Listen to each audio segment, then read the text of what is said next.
Short episode this time. We're going to finish up the pad install on the Remington Model 12 from the last video.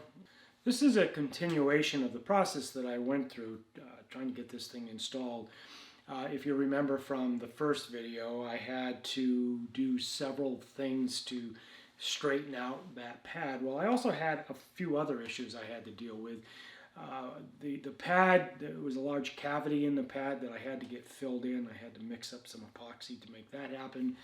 In this video, I'm going to show you the additional modifications I needed to make, show you the final fit of the pad to the wood. It's not so different than installing a rubber pad on a gun stock. The difference is I'm dealing with this harder plastic. We'll go through all that. I'll show you that real quick. And then finally the install itself. And at the end, you get to see what this thing looked like. So let's get right to it.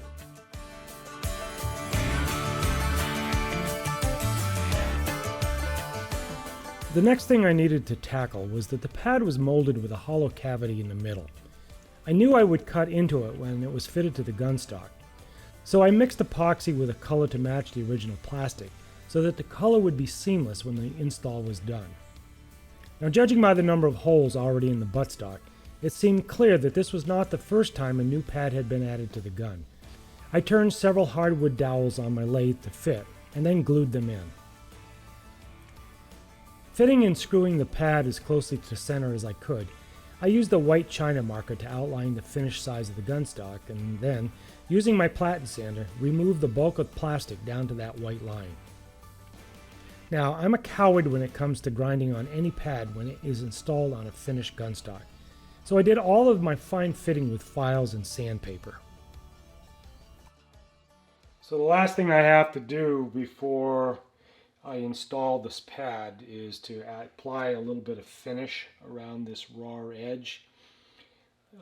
I took so much material off this from its original size that I have a very black raw edge, which is fine, but the top of this is much more shiny.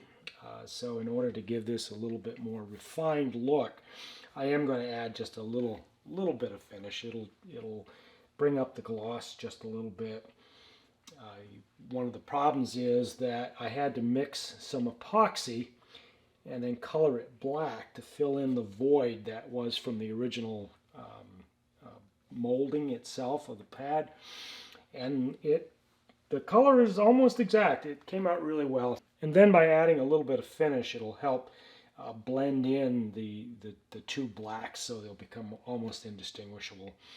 So let's get that done, and then the last thing I have to do is clean up, polish, and then blue the screws to give it that nice finish when we're done.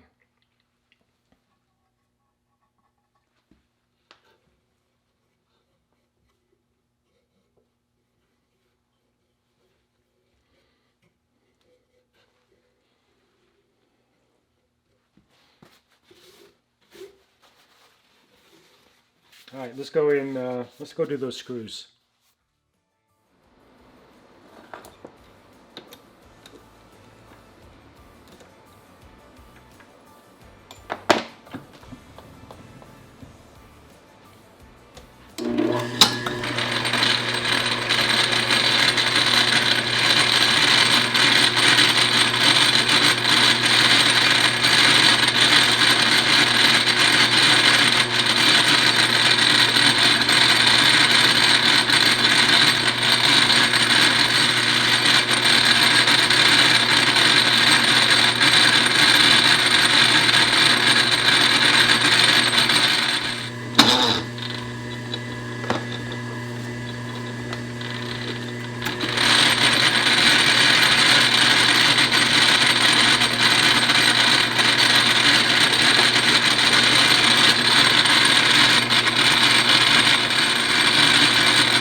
If you enjoyed that video, give it a thumbs up, share it out, subscribe to the channel if you haven't already, ring the bell so you get notified the next time I post a video.